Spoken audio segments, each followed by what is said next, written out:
should be ready Any for minute the now. button.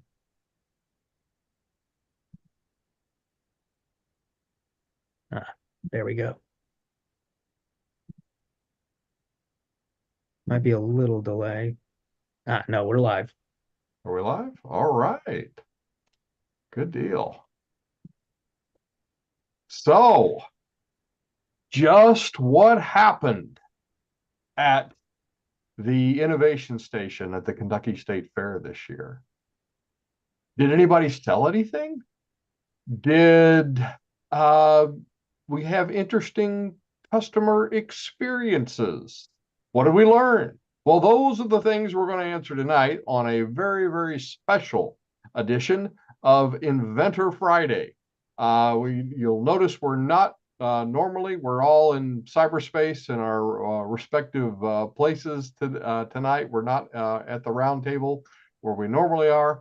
But tonight it's a very, very special episode because we're going to be talking to the folks that were part of the Innovation Station. And unless you've been either not listening to me or living under a rock, you have the Innovation Station is a project we did at the Kentucky State Fair. Um, and where we kind of seen where there were a lot of big shows that had like inventor areas, like the National Hardware Show and different things. We wanted to do something where people that had product to sell could actually sell that product in real time and get those real customer experiences. And that's what we got. And we did a test balloon of this a couple of years ago, and it went really well. And this year we just went all out and had this really big booth out by the food court. A tremendous amount of traffic came through our area, came by our booth, and we really did have a lot of folks participate, and it was just really something. So tonight we're going to focus on that. We're going to talk about that, and we're gonna kind of focus. Tonight with me is Leo York, our VP and guy helping me to stay on the air and unmuted and all those good things. Hey Leo, how you doing Hey, tonight? cool. Doing good. Glad to be here. Happy Friday the 13th, everybody. Happy Friday. Oh, by the way, it is Friday the 13th. Uh, so and also our guest tonight. I'll tell you what, I'm going to kind of list the different folks we have, and Sure. then we can kind of spotlight and talk to each one. We have Bennett Gatto. Bennett is the CEO of Balance Briefs. We've got Lou Reeson. Lou, am I pronouncing your last name right? I probably aren't. Um, Lou is has the easy folding bracket. And then we've also got Lexington Makerspace is with us tonight. And they had all kinds of really cool stuff at the fair too. And let's see, we're also going to talk to Brand. We're going to have a recording from Brandon Kohler, and also Aaron, the Ant-Man Aaron. We need a nickname for you, Aaron. Uh, The Ant-Man works just fine. the Ant-Man. Okay, I love it. I love it. The Yeah, Ant-Man. I know him by Ant-Man, so it's really good to keep those names Nice. consistent. Aaron is like I know a lot of Aarons. Ant-Man is very specific, so we're good with that. All right, fantastic, fantastic. Well, so I'll tell you what, Aaron, why don't we start with you? Let's talk about your experience, and so what was your overall take from the state fair?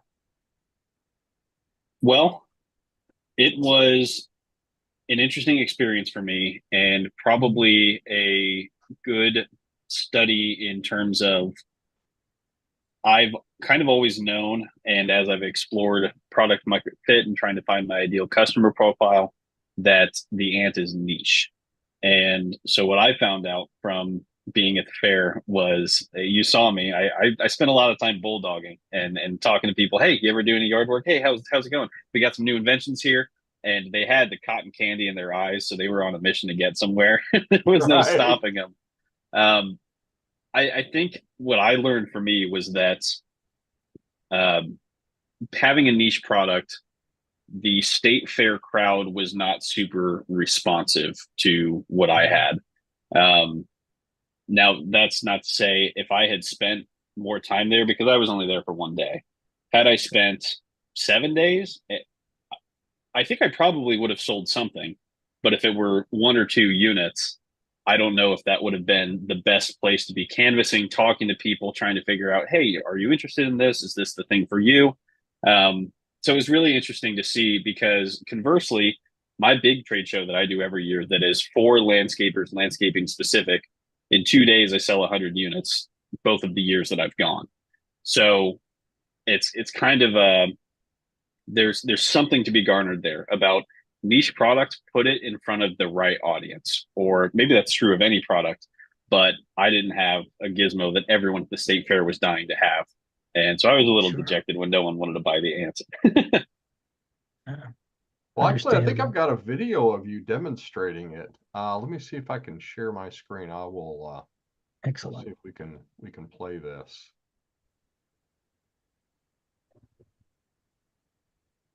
This is how I make my entrance and exit to trade shows. Well, that's right. This was when we were unloading or loading Yeah. up. When they unload at the state fair, they use their own invention. Yeah, they use their own invention. I'm like, I don't need one of those carts. I brought one.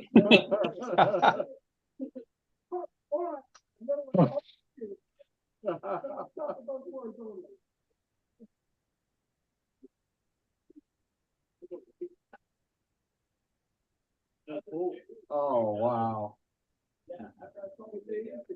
That's awesome. Ladies and gentlemen, the ant. Aaron, we need you at ASD Market Week, honey. Okay, noted. And that's how you unload food stuff. All right, that was cool. Very. Yeah, very.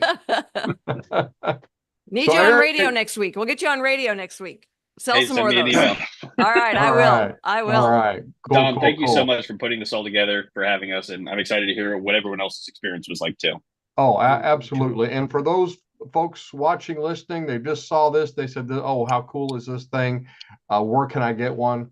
Aaron, where can they get the ant? Theanttool.com.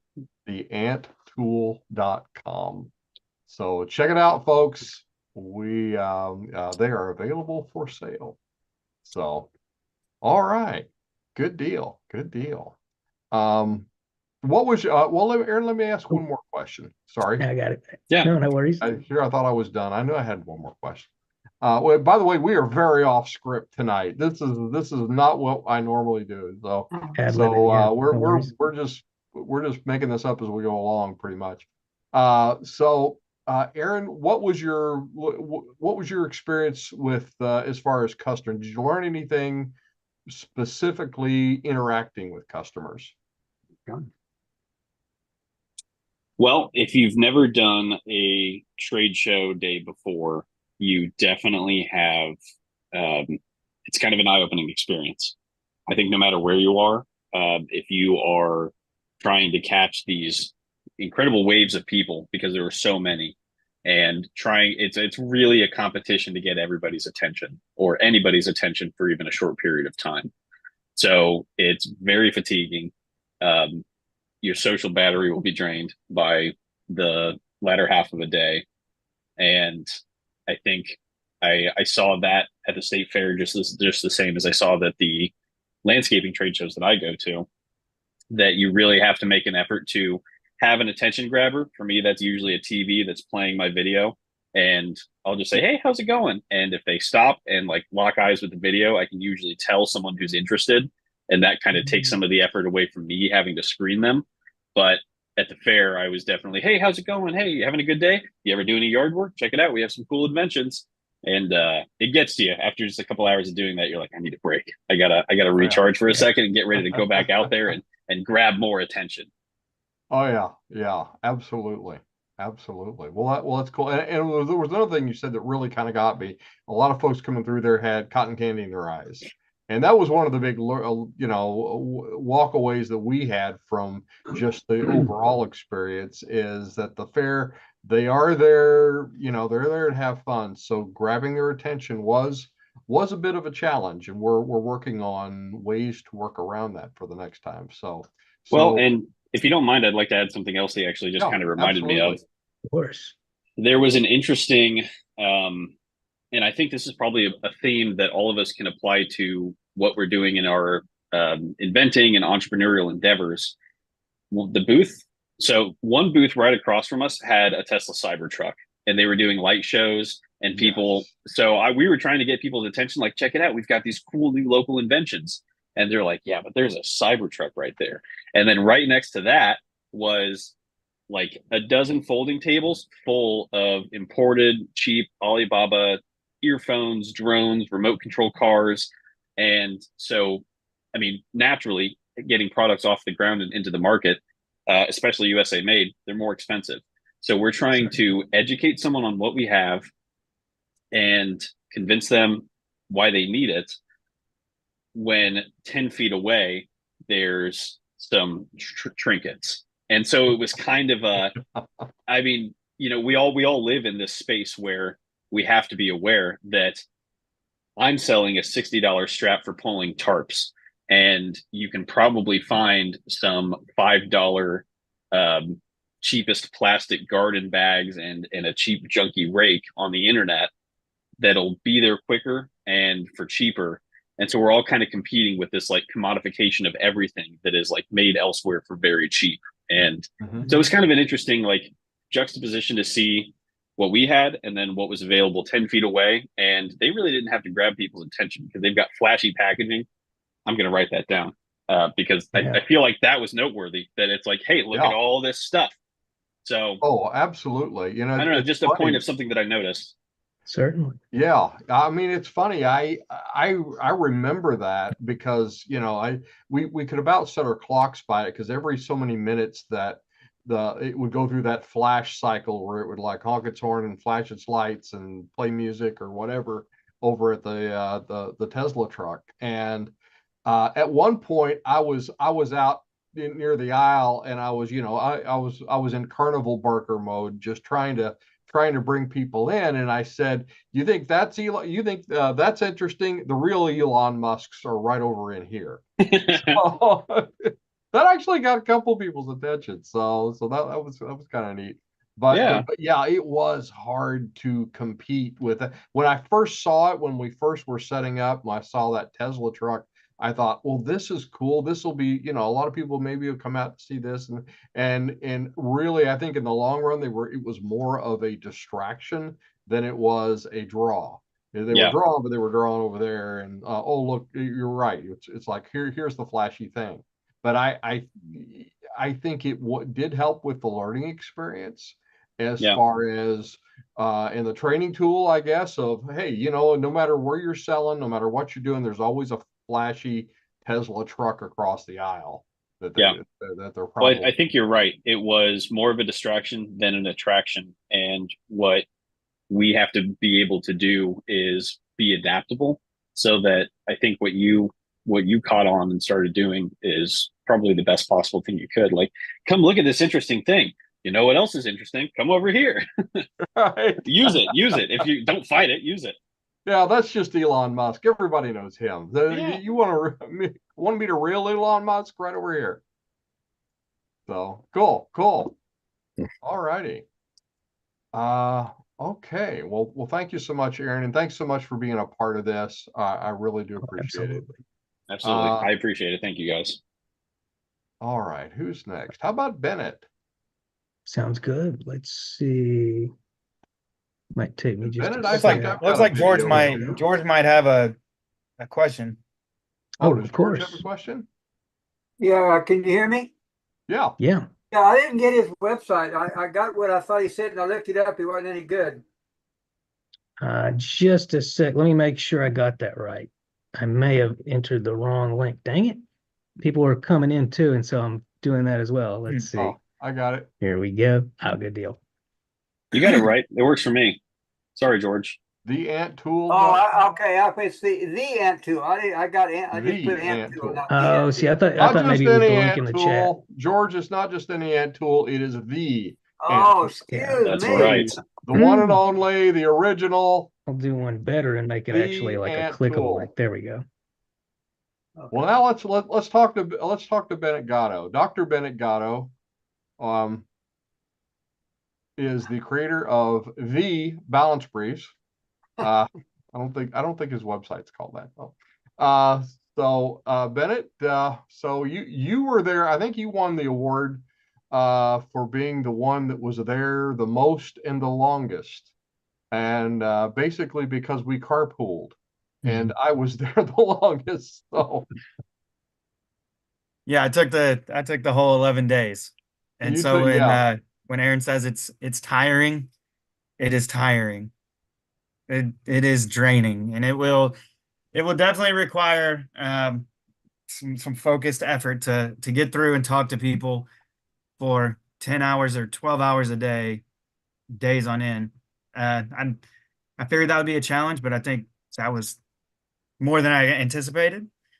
Kind of second to what Aaron said is we're selling new products that people don't know what they are. So every interaction you have with somebody requires education.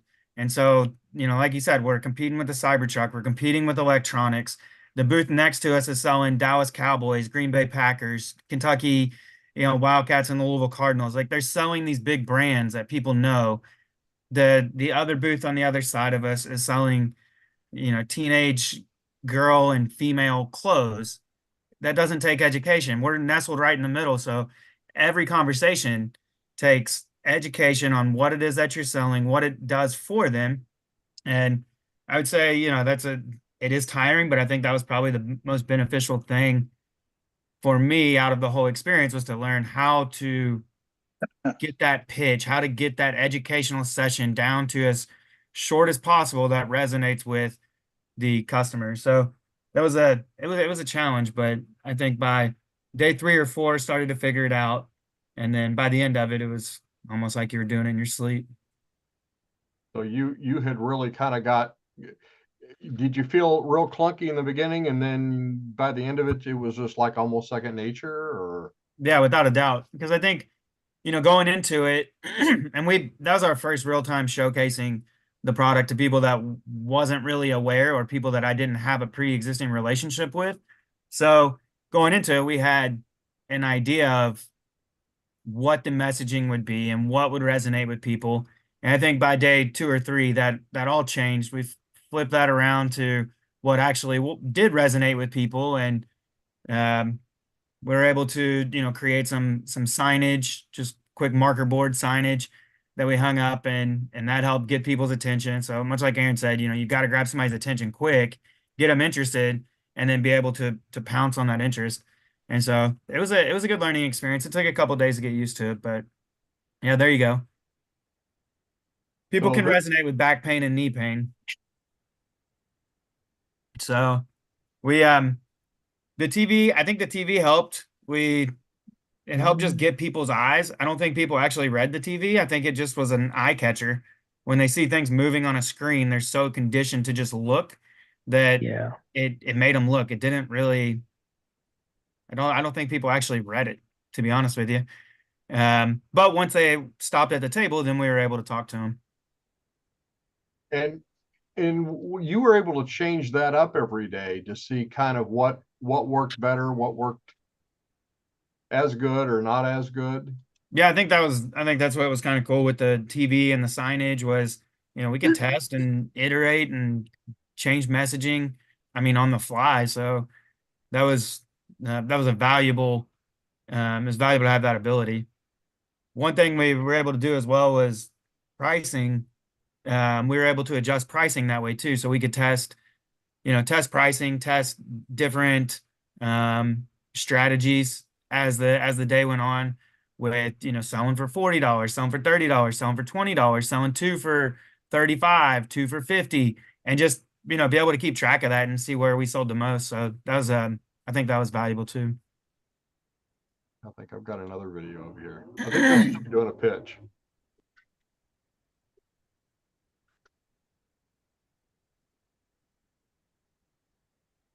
It also helped being able to actually wear. There you go. See, I'm showing them that I'm wearing my briefs, where I'm wearing them Yeah. throughout the day, and not as many people ask that as you would have thought. I thought that would have been a definitely more of a question I got Well, that's kind of frequently. an asset though, because people have, a rectangle in one of their pockets all the time, their smartphone.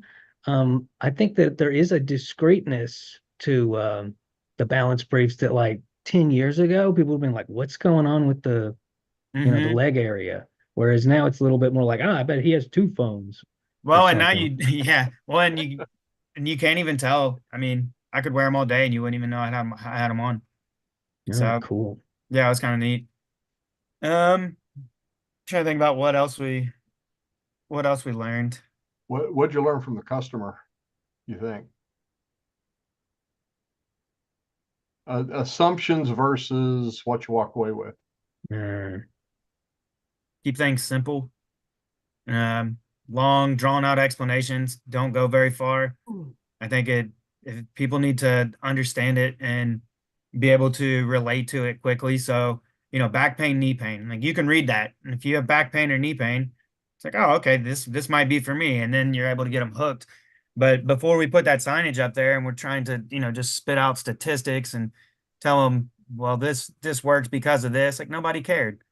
I think we had to find that we had to hit on their problem first, pique their interest, and then follow up with data or validity or some communicate some message that says, yes, this could help me. And once they get that, I think that's when they're hooked. But there's that if that doesn't happen in that first 30 seconds, then you've kind of lost them. And I definitely realized that. there's a reason gut milk saved an industry and why it's still imitated a lot. Yeah, Is yeah, two words. yeah, So true. So true. And it's funny, you had so we had these printed up, and we had the TV screen, and we had all of this really nice signage. And then what was about halfway or 2, 3 days in, you decided to take a whiteboard marker in those whiteboards that we brought yeah, and just put those big, just scrawl. I mean, it was the lowest tech signage you could think, yep. but that is what worked better than the store bought stuff, just because it was a simpler message, you think? Or Yeah, I just think it was big. It was big and bright, and it was simple. I mean, it's just what people can resonate with quick. They could put it together. Like if you have back pain, question mark, knee pain, question mark, booth. So it's like a quick call to action, quick interest peaker, attention getter. Yeah, I think that was probably the most beneficial thing we did. and for those that's watching on YouTube that do not know what the balance briefs are, can you give us a quick Yeah, a quick now polished spiel yeah, from the from the state fair? yeah, sure. So balance briefs are same as they sound. It's a pair of briefs that you wear that use a tactile cue, so a gentle pressure cue on the inner thigh. What that does is it sends a signal to the brain that encourages you to stand with a slightly wider base of support. So by doing that, you're activating and strengthening your hip muscles, which when you activate and strengthen your hip muscles and you spread your feet slightly wider apart, we're not talking a big distance, just a little, it helps you stand with a taller posture, which helps reduce pressure on your spine, but it also activates those hip muscles, which helps stabilize the spine, stabilize the hips, and stabilize the knee. So when we did our pilot study, we saw significant reduction in back pain, hip pain, and knee pain when people were wearing the briefs. We also saw improvements in standing balance and gait, even gait mechanics when people are walking. So it was yeah, it was a good experience to go to the fair to be able to learn how to communicate a lot of that, because I can sit here and talk to you all day long about it and explain it to you, and we could, take 5 minutes, but getting it down to 15 seconds, that took some work. Yeah, yeah.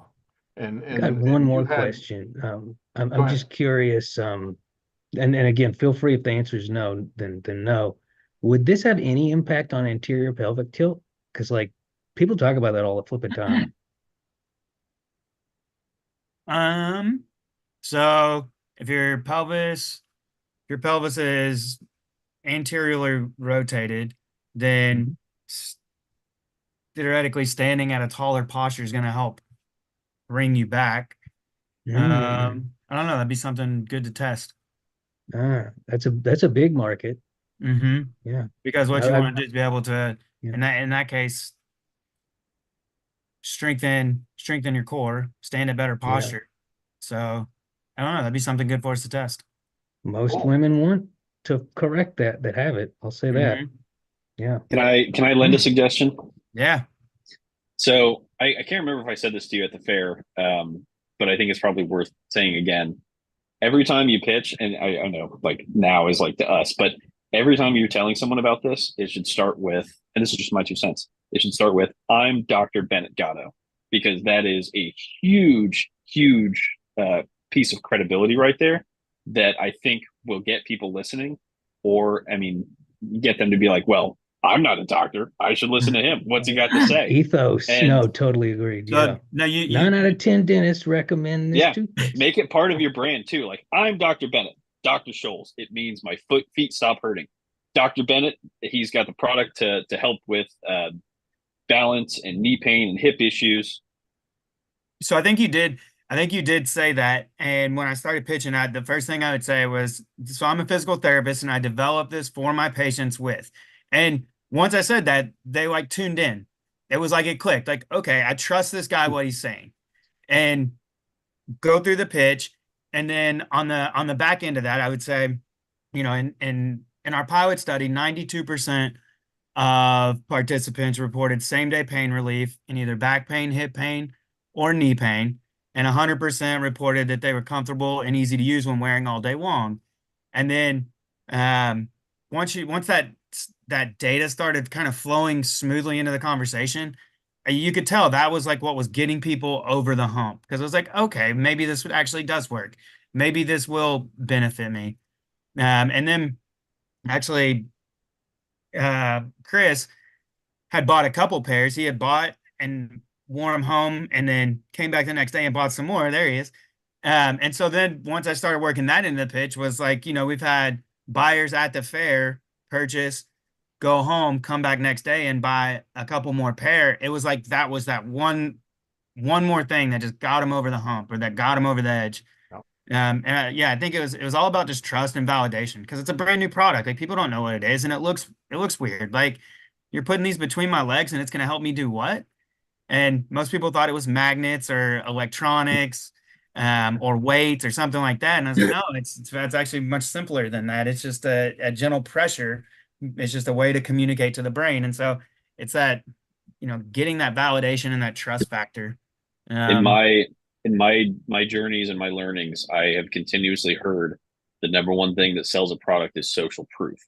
yeah, That it there helps you with go. conversions. So on your website, the 100%. second you have someone willing to vouch for your product and say this worked for me, you put that up, because everyone who you're talking to is a skeptic. They're like, yeah, but does this really work? So when you're saying people will buy it, they're just like you, and then they come back and buy more because Yep. they like it. They're like, oh, well, there's the social proof. Someone like me Testimonials matter. wasn't Yeah. sure. Yeah, testimonials. And that was also That's like on the pricing, when we were fluctuating and testing pricing, you could tell when we started the week at 40, and it took a lot more convincing. It was a lot harder. People didn't want to part ways with $40 as easily, but people would part way with $20 to test it out. And it was like, so it's like finding what that middle ground is. But in saying that, I think the more social proof we have, I think then the price goes up and up and up until we find that sticking point that people are like, well, that's not worth it. So, um, yeah, we learned a lot, that's for sure. nice. Fantastic. That's what it's And really all about, getting if that somebody's experience wanting to under. buy a pair of balance briefs, now that they've found out that they can eliminate their back pain, knee pain, and hip pain, and stand Reduce. with wider We basis. we can reduce. reduce. Don't tell them we can eliminate it. The FDA might get mad at Eliminate us. it forever. No. No, I'm going all Joe Azuzu. So, Leo got that one. Yep. So where can they find the balance briefs? So you can find us at balancebriefs.com. That'll lead you right to our site. We'll have new inventory in the next probably week. So if Yeah. you're watching this, it's September 13th. We will, we should have plenty of inventory by the time you're looking at this. Fantastic. Nice. All right. Cool.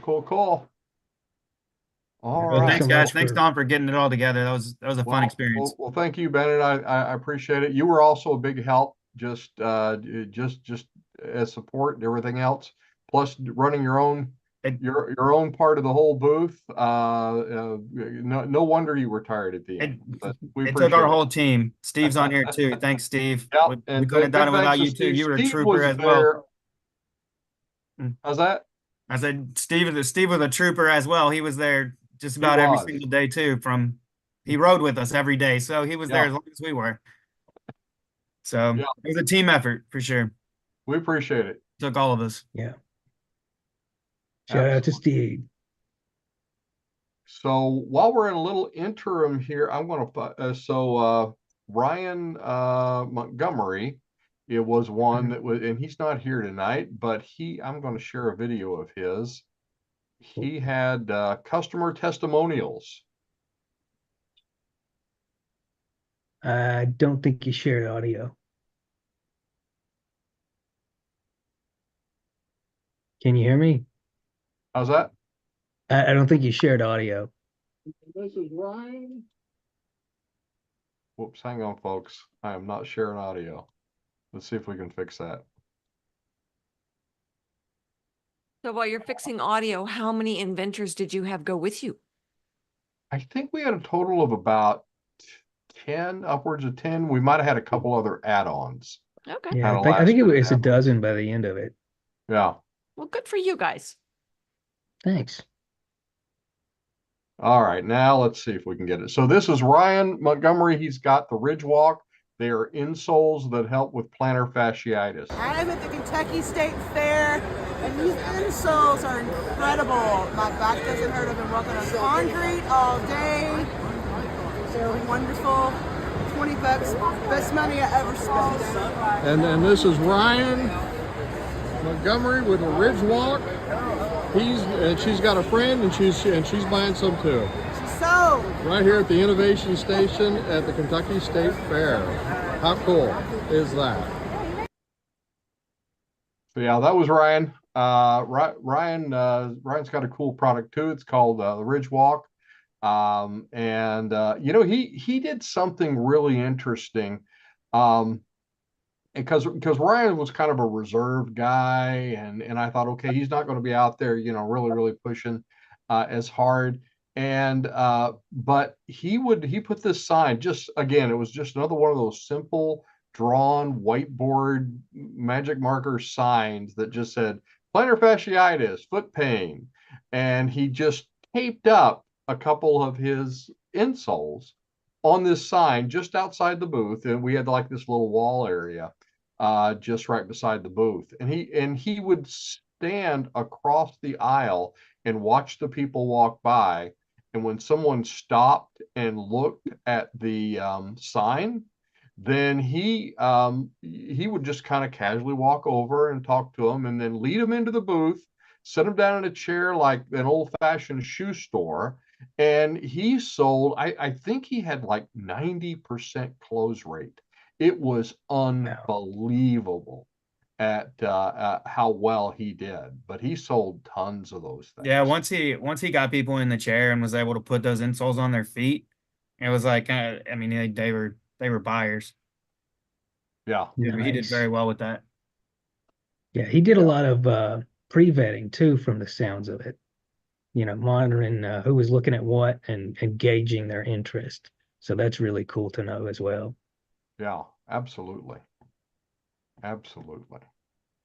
Well, you want me to go ahead and share Brandon's video? Yeah, let's do Brandon's video. Absolutely. Sounds good. All right, for full explanation, Brandon has a really, really cool product that lets people build their own AR. And I am gonna share screen. Doo-doo-doo. Let's see if this works.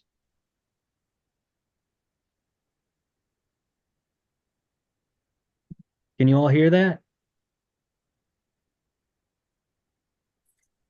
The audio? No. Nope. Yeah? Or Nope, no? don't hear it. Shoot. No audio. Ah, dang it. Okay, one sec. Not yet. Layout and options. That's weird. I don't actually see the again, Zoom updated and it's there we go. Yeah, they changed where it's at. There we go. All right. This should work now. Event tonight talking about the Kentucky State Fair at the Innovation Station that I actually got to be a part of, and spent a couple days there with Don and the crew. Helped take some photos, helped learn from what the other inventors were doing. I was able to talk to the people that were passing by and kind of learn some of the things to do and not do, and what I would have chose to do different next year, because my product's very niche. And when I'm at the events that I do, I can kind of dress a certain way and have certain demo displays there, because you've got a mix of everybody. I was just in a collared shirt with my company logo. It didn't make as much sense as I actually should have had something on that had my product on it, or a slogan. Like the doctor, the chiropractor was there. He actually had a slogan on his shirt and on his back. And I was like, man, that was catchy, and it blended in really well. So that was one of the neat things that I learned. Also got to do some videos with Don trying to just promote the event, what people attending the state fair could look at for being part of the innovation station, what inventors could actually see if they come next year, or we actually had some people join that weren't originally planning on it. So that was kind of exciting to get some additional people coming. Excellent. Yeah. Well, why don't you tell us a little bit more about your product? Sure. So during the shutdown, I invented a product that helps you put together an AR rifle or AR pistol. It's basically a wood jig that holds everything for you. It's numbered, it's labeled. I've got a live action video and animated video that walks you through it, kind of like a white glove step, piece by piece. I've got 15. Everything being numbered, you can actually watch it during the videos and the animation, so that you can do it piece by piece, not get ahead of yourself. You can make pauses. I tell you some of the tips and tricks for while you're doing it, of what to be worried about, where parts are underneath tension, because you can lose things very easily, and then you're buying an additional part or ordering something that you lost. And so I've helped about 2,900 people. So I know it's not a silly idea, and I'm going to keep promoting it, and actually sold some units at the fair. I was able to kind of look at, as people were walking by, if they had like a firearm shirt on, or a Second Amendment shirt, or even American flag, I would actually go like wave them down and be like, hey, come check out my product. And it was able to kind of help me promote it for people that might actually use it, because there was all types of different people there. There was people doing different things. There was passerbyers. We had a really good location being next to the food court. So we had constant traffic. We had people coming in wondering what we were doing. We had people that had no idea what we were doing, even when they walked through our little horseshoe. We tried to change it around one of the days to add a little bit more feng shui, so that we could get people to actually come in, because so many of the booths, you've got a table in front of you and you're blocking them from being able to see you, versus them actually being able to participate, come in, put their hands on something. And that was a neat thing that we did one of the days that we were there, to try to change things up to get more interaction from the fairgoers. That makes sense. If people wanted to see that animation or just learn more about your product, what would be a good place for them to go? So if they buy the product, inside of it, there's QR codes for each of the live action videos and animated videos. And then I talk about it because it's funny, the fact that it's a gun product, if it ever gets shut down or censored, I have it backed up in a couple locations, so that you don't lose access. Because if YouTube ever goes down, things like that, it is a private link. It's backed up on my website as well. Excellent. No, good deal. And what would you say is your big three takeaways from the show? The big one is when there was downtime and we didn't have as many participants kind of walking around, is we would actually talk between the inventors. So I got to spend a lot of time with Kurt, and then the gentleman from Indiana like me that did the ant tarp carrier. Yeah. And so we got to talk about Amazon sales and like what we were doing as an inventor to kind of learn about some of the margins and markups, how it worked, how returns worked, how timelines worked.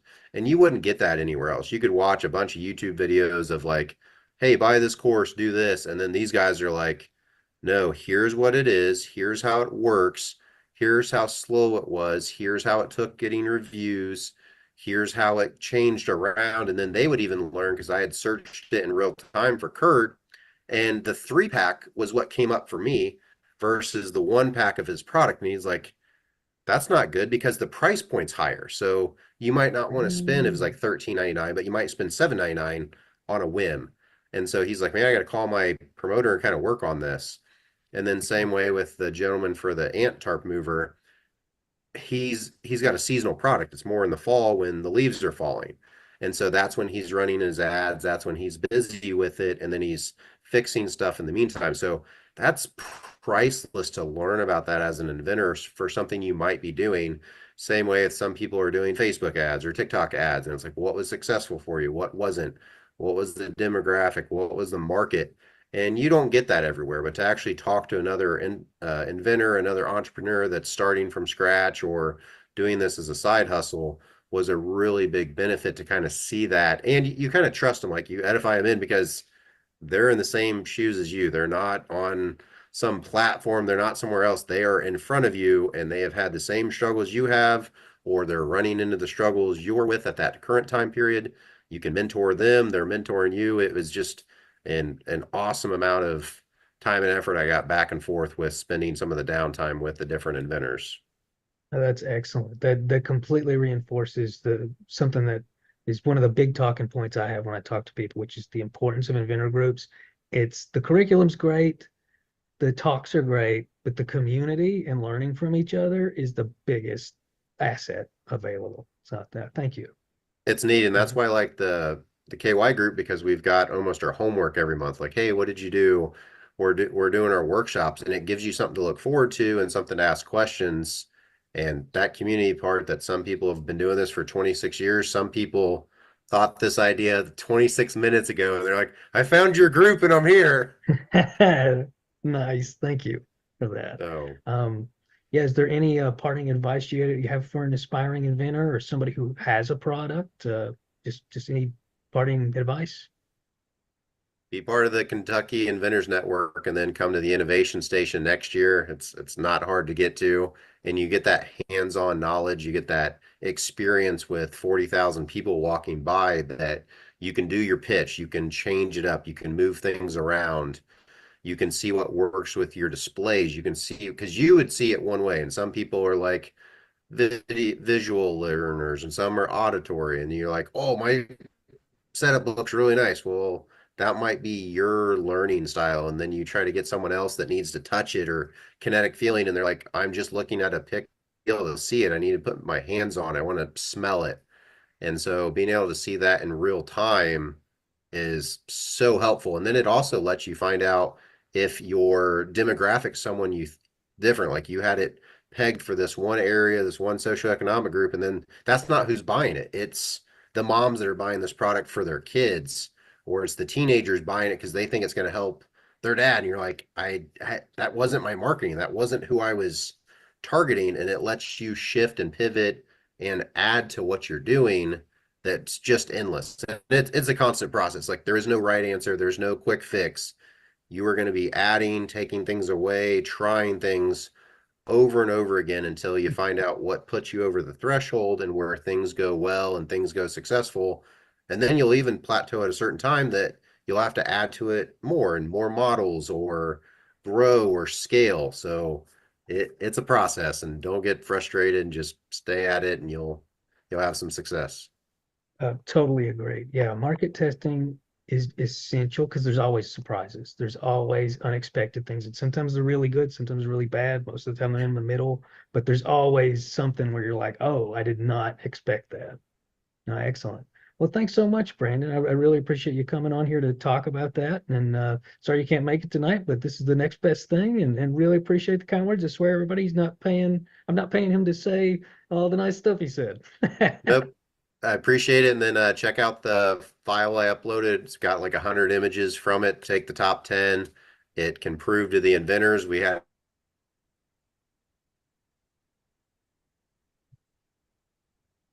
Leo, I felt like you were a ventriloquist there for a while because I would hear you talk and I Oh, would look over and your mouth wasn't moving. I should have stopped the spotlight. Yeah. Oh, That's snap. all right. No, I should have drunk a glass of water while it was happening. There you go. I mean, Yeah. And for those of you who don't know, that's the AR platform. I'll put the link in the chat and also for YouTube. So good deal. Good deal. Fantastic. All right. So did we have any other pictures to share? Oh, right. Yeah, one sec. Let's see here. And then I think we'll go, Lou, we'll have you up next and then Lexington Makerspace. Sounds good. Let's see here. Found it. Yeah, this is just going to be a quick little slideshow, just sort of showcasing several pics from the innovation station. Let's see. And there's no specific order. It's really just from the drive that was shared with us by Brandon. And eventually, when it does hit the point where I can't see anymore, that's when I'll stop share, because that's by the way, you all can see that, right? Yes. Good. Wanted to make sure.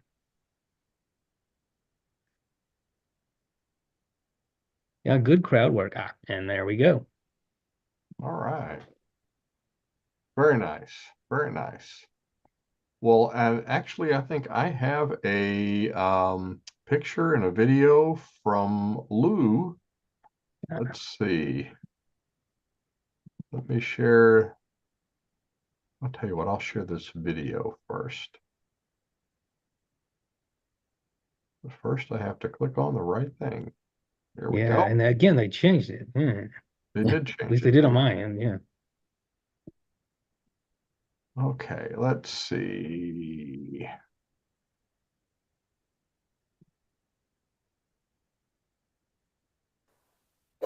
Hey, it's Don Skaggs again with the Inventors Network Kentucky. I'm here at our innovation station at the Kentucky State Fair. And I'm here with inventor Lou Nesson. Lou is the inventor of the Easy Folding Bracket. Lou, tell us a little bit about your product and what it is, how it works. Hi, my name is Lou Nesson and I'm a founder of Easy Folding Bracket. Easy Folding Bracket, it's made for organizing garages, businesses, and more. Nice. And we create them for the space saving. And you can put bikes, kayaks, canoes. It's sturdy and built to last. You can hang almost anything and it just folds up and it's right out of your way. That's correct. Yeah, you can fold them up and you don't hit your head or it's an away. Fantastic. Well, Lou, if somebody wanted to order one at the fair, they can come to the innovation station. If they after the fair, where do they need to go to buy it to get these? They can go on our website, easyfoldingbracket.com, and they can pre-order on the website. Yeah, easyfoldingbracket.com. Easy enough. All right. Nice, Lou. Thank you. Thank you. Yeah. So it was so great. You were kind of a late comer. I want to say Brandon was at the Michigan show with you. He had told you about what we were doing at the state fair, and then you turned around and came down to Louisville and became a part of our innovation station. That was so cool. Thank you. Yes. Actually, Brandon told me he's going at state fair, and I said, and actually tell me 40,000 people. I said, oh, that's a big one. And I attend a lot of different shows, trade shows, and at the state fair, actually, you can sell the product. And I can talk to, the people, about my product, and I know it's hard to educate consumers, but I want to find out for the pricing and you know what they saying about the bracket. It was kind of some people they knew it, some people they don't. It's a little different because it's a space saver, and you can hold them up for space saving. And I guess everyone had a unique products at the booth, and everybody probably had the same situation like me, you know, explaining about their products too. And at the same time, Steve helped me a lot. Thank you, Steve. And I want to find out the pricing, like going up and down with the pricing. That probably was a little different. And we made them here in Michigan, so material it's costing a little more than whatever it's made overseas. I wanna keep them the lowest I can. So some people like it because of the product, it's built to last, but some people don't like the prices. So I gotta work on that. That was good experience. So it sounds like you learned a lot about your customer and you know, the sort of the customer, who they were, as far as I want something built sturdy, and I'm willing to pay a premium price, versus the ones that are like, no, I just want a cheap price and I don't care if it's sturdy or not. So yeah, that's correct. It's little high-end bracket. And the another thing, we have to look at it for the hardware stores. Distribution or you know, because to educate consumers one by one, that's going to be kind of hard. Even if they know it's a lot of hooks on a market, and but this is totally a little different. Yeah. Well, Lou, may I suggest that you join me on the radio, because we advertise your product and it's free. And Oh. then we stream you out all across 8 different platforms free. Oh, okay. Yeah, sounds good. I So will. I will give you a call. We'll get you an Ant-Man on the same show. Okay. All right. The Ant-Man. Yeah, you gotta love it. Okay. Sorry, Aaron. You be the Ant-Man, honey. Aaron's getting a nickname whether he likes it or not. No worries, as long as it helps people remember me. There right. you go. There you go. So we'll get you guys on and send you information for ASD Market Week as well, so you can get out there and that was actually the perfect segue, because Rita's gonna be taking on how many inventors at take ASD in 35. March? We've got we're working on 800 square feet. They're talking to me about 1,000 square feet up in the front. So you know, we're looking forward to it, but we'll take around 35 inventors to ASD Market Week, and they've got, you know, great tool guys come around, and pet products and kitchen gadgets and yard products and hot tub products and stuff. So Nice. Cool, and cool. well, and Link the one thing that's really different about this show is that consumers can actually go and buy product. Mhm. A lot of the professional shows, consumers aren't allowed in. Right. So this one is for buyers and store owners and the big stores, but it's also for consumers. So we had a ton I of like action. that. Yeah. I Nice. love that, Rita, you know. Yep. Yeah. Link to the event, by the way, for anybody who wants to learn more, is in the chat. And actually, speaking of links, Lou, if people want to buy the Easy Bracket, did I say that right? Yes. Ah, Easy folding. then Yeah. Easy Folding Bracket. Sorry, I Easy knew folding. there was a word missing from my brain there. Where would they go? They can go on a website right now. It's easyfoldingbracket.com. So they can buy only on website so far, you know. Sure. All right. Good deal. Excellent. Thank you. Fantastic. Thank you Well, guys. Lou, thanks so much. Thanks so much for being a part of this. And I love to meet to have got to meet you and spend some time with you in person, and meet both you and your wife. And I hope we see you again soon. Thank you. Thank you. Absolutely. All Thanks right. for joining us. last but not least, I think it's the last but not least, we have You're right. Lexington Makerspace, Chris and Julie. Hey guys. Hello. So tell us about your experience. You all, I think, get the award for having the most stuff to sell at at the innovation station. They, of course, they're a makerspace, so they had all these different really cool, and you all were a big draw too. I mean, there are a lot of people are like, what is all that over there? I mean, it really did kind of I don't know, it was kind of like a magnet Yeah, without it was being like, a magnet. ooh, shiny, you know. Shiny, it was shiny, right? So what was your all's experience? So based off of the experience that we had at the fair, so we thought that when we were going into the fair that we were going to grab good sales, which we ended up doing pretty good sales and stuff, and we'll get into that later. Actually, I just had a phone call actually with one of our clients that was from the Kentucky State Fair today. Nice. But anyways, no, we ended up going in there, and after day 3, I think I said, I think we need to change it to an educational point, because 9 out of 10 people that came into the place, they didn't know what a makerspace was. And of course, most of them living in Louisville, or any of the students and stuff that weren't taking any technological education courses. We explained that this is the stuff that's sitting inside of those schools that they get access to. And I said, the makerspace is pretty much, once you graduate from school, you don't have access to that multi-million-dollar equipment, and we have that. And that way, if you want to continue doing engineering or anything else like that, I used to be a nurse, and then I went into traveling and doing traveling engineering for about 5 years, doing bracket design and stuff, and project management, and then going into the makerspace. I was able to make quite a bit of a living off of it. And on top of that, like I've recently, I quit all my jobs except for Woodcraft. Of course, I'm gonna keep that for that discount.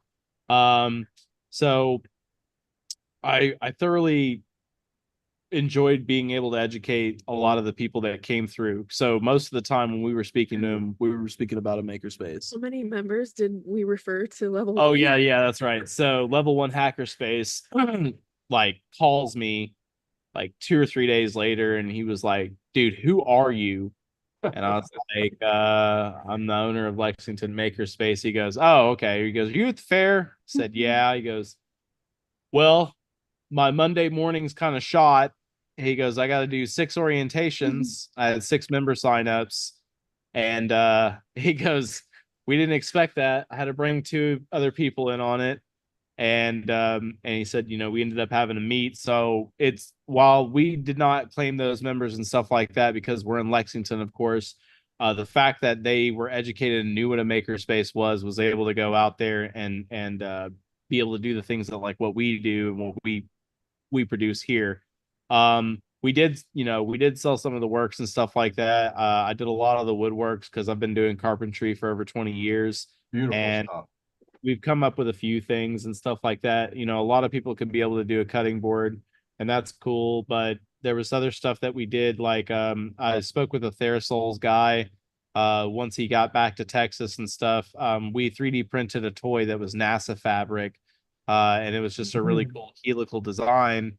And then I kind of came up to Julie, and we were already inventing by that night. And I said, well, what if we end up 3D printing TPU, which is a stretchier filament, and we encase that in that glycerin technology seal, so it creates a hydro suspension and also a mechanical suspension. I came to the point after having 2 more phone calls with him. I said, stop making the soles, just make the shoe. If you can be able to develop this technology, you can sell that shoe, and I could guarantee you it will go up in big competitor with Brooks. Yeah, this is the NASA fabric right here.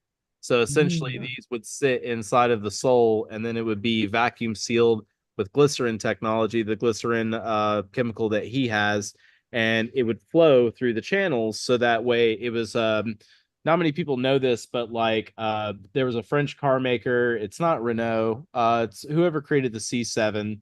After World War II, a lot of the roads were destroyed, and they were hitting massive potholes. They didn't have a road crew or whatever. So they created this C7, and this car had water suspension inside of it. And pretty much when it rode, it was so smooth that you wouldn't, that apparently it was like, you could disarm a bomb in the back is what they stated. And Rolls-Royce loved it so much, they actually like bought that patented technology from it was Citroen C7. So anyways, they ended up buying that from them. And so every Rolls-Royce Phantom has that. And I thought to myself, well, that's pretty cool with glycerin technology that you pretty much have that Rolls-Royce style suspension. So his name is Fred, and he's one of the co-founders of Therasols. I looked him up. We talked a little bit more, and then we're supposed to have another communication when he's done with his trade show circuit at the end of October and November.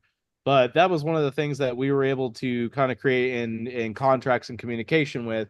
We also got a lot of custom works that, you know, I still have to call a couple others. Weirdly enough, I kind of changed how my business model was here after we left the fair. Of while I could sell these trinkets, I also need to make sure to sell my service, and then also promoting the maker space. So now I've got like literally a whole handful of invoices and stuff that I'm having to complete this week, and it's been a pain in the butt, especially with the fiber laser coming here and all that other stuff. That's been a real pain, you know. And they're, by the way, if I have to hop off of this, it's because they're here and they're supposed to drop the trailer. I had to drive through a hurricane to get here. So the cool part about this little thing is that we could prototype this at the fair because we brought the 3D printer with us. That's right. You had the 3D printer at the fair running. Yeah, so we were using Bamboo Labs, and so because of this, we started looking into the farmers market, and I said, well, they kind of sell stuff that's not like farm related or whatever, and we start looking and then find out that there's an actual Lexington makers market. And that's where we can be able to reach out to the members and go, hey, look, you guys work your butts off in here. One guy created something the other day. It's an Arduino finger that like mounts on your wall. So when you go like open your door, it'll automatically like lower the finger down. You put your code on there, and then when you walk away, it comes up. And it kind of reminded me of Willy Wonka when they first go into the chocolate factory and they've got the hands or whatever. And he goes, "Oh, should have made a hand." I told him that today. He was pretty upset about that. Oh, then you have to So he's like, "Now I'm gonna do a whole hand." Yeah. But we started, you know, we're gonna reach out. We're trying to get the approval for Lexington Makers Market and stuff right now. We started developing new ideas, and since I've like quit my job and the fair's over and stuff like that, now I'm able to be in here every day. So we're posting videos every day, and we're actually starting to get a lot more reactions. Our ceramics crew has completely like doubled on members and stuff. So now we're actually having to expand our ceramics room. I actually, one of the people, Dan McKittick and Sonny, we met them at the Kentucky State Fair. And I thought, okay, you know, we talked, we exchanged numbers, you wouldn't hear anything of it. And then he just randomly called me out of the blue like last week and was like, hey, let's do some business. And I was like, okay, you know, what do you have in mind? And he brought up a few things, and then he said, I'm going to drop some slabs off to you. And I thought, you know, just a couple slabs to surface, you know, I'll throw him a quick number. No, he shows up with an entire truck of ambrosia, 4 foot wide, 3-inch thick cookie slabs, and 10 more other slabs of oak on top of that. And he goes, they're all in pieces. And I said, I can surface these. I said, but you need to bow tie them. You need to epoxy inlay them. You need to shave off the bark. You paint it with the epoxy on the side. He goes, no, that's your job. I was like, oh, I thought I was just surfacing it. And he goes, that's turned in from a few $100s to now $6,000. Wow. Just profit on that. And yeah, so they're now my number one client right now for the next couple months. And then on top of that, working at Woodcraft, doing this, you know, the sales pitch that we did over at the Kentucky State Fair, I've managed to get a bunch of stuff. The guy that's doing the acquisition, the bank acquisition for the castle in Versailles, convert to the bourbon distillery. Yeah, so his bed frame that he grew up with is sitting over here, and he's wanting me to restore that and do that for his grandson to sleep in. And I was going over my stuff, and now he's talking with the trim molding guy over at the castle that's doing the renovations, and they want to possibly incorporate me in and get that involved. So, but we're still far from that. So we're getting ready to I need to talk to that guy. We're getting ready to transition into our Xometry phase, where we are going to be implementing the fiber laser more, because that's where the money's at. So we want to make sure to be able to fund the makerspace, and you know, we put a big big footprint of it back into it, and then helping our investor and stuff. And we want to be able to quit our jobs. I've already quit my job, but I'm having to make sure like I have to keep doing this little bit of work or whatever. But luckily enough, carpentry pays really well. And I want to make sure Julie and David, David's already ready for retirement. Oh yeah. So And he deserves it. yeah, and he deserves it. He's 76 years old and he's still horseshoeing. So if anyone ever complains about their job, that man is like what, 100 pounds. If he gets kicked by a horse, he'll get knocked into his second funeral. So I kind of told him, I said, it's brave that you do that every day. So that's why you'd never bring a gun to go shoot a horse. You'll kill the horse. And so he's pretty much worked with us very diligently and patiently. He's been doing a lot of the back work here. And he was at the fair for a little while. And we actually made communication with the Kentucky Colonels. We found out they write grants or that they give out grants. And I think me and Dawn talked about that. Yep. That was something we never knew about. And they are very easy to be able to get a grant approved for. Yeah. Um, The schedule for that starts, I think, in November. okay. Cool. And then other than that, we're posting our YouTube videos every day. It's starting to get a lot more of an audience. And then I'm starting to post now that I've quit. I've started to post. I'm going to be posting free classes that just simple techniques, knowing how to sand, why not to use Minwax. Anyone that uses Minwax for staining, you're terrible. You need to buy General Finishes. Don't buy that Great Value brand crap. It's terrible. It makes your wood look horrible. So anyways, that's the kind of things we'll be going over: how to properly paint MDF, how to set your windows, how to do your doors. And we even have the Steam Nice. Academy now that's starting to come in here a lot more. And I have a kid that I've taken on as an apprentice that I've been teaching him a lot of carpentry when he is in here. He doesn't want to go to college. His dad is successful. He has a multi-million-dollar home. He sees everything that his parents have, but yet he's like, it's not for me. College ain't for me, buddy. So he wants to make light and be able to do this. I was like, it's a really rough road. I had to wait 35 years. So but yeah. Yeah, we've got the link to the site in the chat, YouTube and Zoom. But if you guys could put your YouTube channel in the chat, we'd love for more people to be able to see that too. And we'll be posting more videos and stuff. We had to wait till we got back from the fair before we can really do anything. And after that, hit the ground running with like 3 things and sandblasting for 2 weeks, 2 solid weeks. Stuff on YouTube for the Lexington Makerspace channel, or Yeah, I got the Lexington Makerspace channel up and running. Yeah, it's only got a few things on there and stuff like that, but I'm going to be adding more in. I actually did a funny video yesterday or something like that where as the owner or whatever, it is kind of fun to do some fun little videos. And I ended up, I think, driving the ATV like directly into the wood shop right up to the clamping table and started getting to work for a pins project.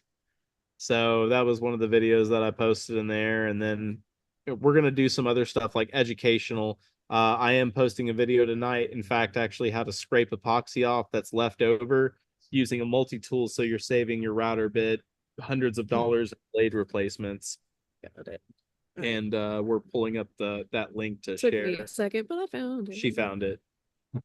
We're not the first search result in there. Well, no, I typed in youtube.com/Lexington Makerspace, but they put the @ symbol in the URL. Okay. And then my Handsome Charlie's custom business, that's starting to pop off, and we've got the Google Maps and everything like that approved here. So I started doing custom work, and then we're transitioning into the metal work hopefully for the next year. And if everything is successful, we'll be buying our second fiber laser hopefully by next fall. Wow. Well, you guys are really ramping up. That's fantastic. Well, this week, and last week is officially the 1-year mark of when we moved all the equipment into this place and then started the work on overhauling this wood shop room that we're in right now. And it's just blowing my mind that it's been 1 year. I was just about to say that hasn't been a year, has it? I remember when we came over to see you guys over there. You guys came over in October, right before we officially opened up, I think. That is correct. Yeah. Podcast Well, with them. congrats. Happy anniversary. Yeah. Sort of. Absolutely. almost. November all 3rd. fall. Yeah. Yeah, exactly, sort of, yeah. Close enough. November 3rd will be the official Yeah. like 1 year anniversary of the actual Yeah. grand opening day. We had a soft opening at least 2 weeks prior to it, Yeah, so November 14th or 15th. something like that. Cool. Well, guys, we so appreciated you all being there and supporting us, and I mean you guys, and you had a lot of really cool stuff. I mean the woodworking stuff, and didn't you have some items that were actually from some of your members at the makerspace that was actually selling products that they had made? Yeah, they had quite a bit. And then like I know Pat Armstrong ended up bringing in, him and his wife's racks and stuff like that, like their wood planks. And her jewelry, those resin yeah, bracelets with the flowers in them. Those. Oh those yeah. Then Those rings were yours though. There were some really cool rings. the rings were mine. And then we had that shotgun case, that beautiful canary wood, and like the fly fishing rod cases. In fact, actually, me and him talked today. Dwayne Burnett was in here, by the way, but we talked, and I said, you need to do pool cues. I said, how many fly fishers are there compared to pool players? I said, if you can do one of those cases in pool, you can be able to make a lot more. And then we even have, they haven't called me yet. I'm going to do a follow-up, but Bardstown's Travel and Tourism wants to use David's bourbon barrel swings in a few of their parks. So while Bardstown's Travel and Tourism was up there at the fair, they saw that, and that's where David dropped that one off, and they said we would like to have a few of those for our parks. Nice. Now I've got an interesting customer story. So there was one day where you all were out, and I was kind of helping watch the store, your corner of the store, if you will, of the booth. And I had a lady come in, and you all had I think it was like an iPad stand, a tablet stand, and it was a little wooden stand. From my house. I had this lady come in and want to buy it. It was the only thing without a price on it, and I thought, well, I don't know. This might have just been the thing holding it. No, I want this. And I mean, she got like argumentative about it. So I'm calling you guys up and saying, is there a price? Are you selling this? And you said, no, that's just the stand. And she just got all huffy, and she was like, well, if there's not a price on it, then you shouldn't be displayed. I mean, it was just hilarious just to see. She was demanding to buy something that wasn't even for sale. I told Julie this. Yeah. I told her that I bought that for like $2 at IKEA. Yeah, no, because Julie, I told her I was like, see, this lady wanted to buy your bamboo stand. She goes, $20.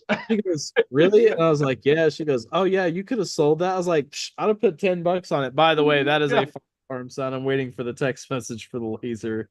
I've been messing with my coworkers at Woodcraft. I put on the fire alarm battery low as my as the chirp as my text message. And they running around trying to figure out what was going on. The fire laser's here. Oh, snap. All nice. right. Well, thank you all so much. And thank you all for being a absolutely. part of this and sharing your story. We really do appreciate it. Yeah. All Good right. deal, guys. So do we have anybody left? Anybody have any final parting thoughts, comments? Yeah. Funny enough, I was thinking we could just bring the remainders. Bennett had to step out, and well, Julie, you're still there, so. I was just, and I kind of want to go out and see this come in the gate. Of course, no, by all means. But I wanted to say figure, something to Ant-Man. Yeah, well, there we go. Can you hear me? Sure can. I just want to tell Ant-Man not to feel bad about his name, because Don called me the hooker in the hallway. So Ant-Man's pretty good compared to being a hooker. Yeah, I'll take it. It was a lot of fun working with everybody, and I was impressed how well everybody worked together to make things happen for each other, and that went really, really well. Yeah, well, thank you for helping us all, Steve. It was great having you there as another person to help keep morale up and talk to people when we had to go and recharge. And most importantly, Don, thank you so much for putting this whole thing together. I know I was only there for one day, but I mean, it's hard to find people who genuinely care about helping inventors and entrepreneurs and are doing it because they want to see people succeed. But that's clearly what you're doing. And man, give yourself a pat on the back because we're not there to do it. But thank you so much. Well, I appreciate it. It was a team effort, yeah, I really do appreciate that, and I hope this is the beginning of something big. I hope this is something that we get to repeat and expand and do. I mean, just like all of the participants tonight, we as an organization learned things about, okay, next time if we do this, we'll even do better. So this was a wonderful learning experience and growing experience for us. And I think the next time we get to do this, and I think we will get to do this again soon, that it's really, really going to be something. So anyway, with that, Leo, anything else that I forgot that we need to do or we're going to do or? Not really. Well, Don, you're giving a talk at the Thrive Hawaii. That's really cool. Yeah. So kudos to that, and we'll have more updates on that soon. Absolutely. But really, I just figured if anybody had any parting wisdom or comments or questions, the floor is open to everybody now. It's been fun, guys. I appreciate you getting the word out about the show coming up, and I appreciate seeing the inventors that I can invite to be on the radio. I see that Wayne joined us. He's going to be on the radio with me on Monday. Oh, fantastic. Hey, Wayne. It's great because I'm thinking, okay, I need some guests coming up, and I can always join you guys and find a couple of inventors that I haven't had on yet. Nice. Fantastic.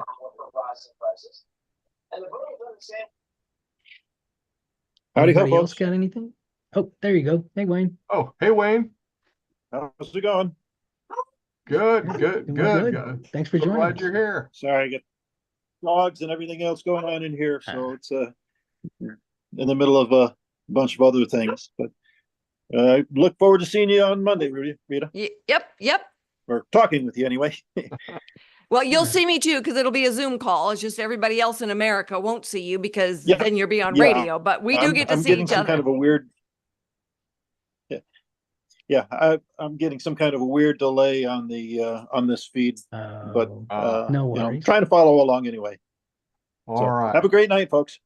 All right. You Well, too. everybody, have a great night. Thanks so much. We will see you in October. Watch your email inboxes, and because we got some cool stuff coming up. We will see you soon. Thanks so much, Good night, everybody.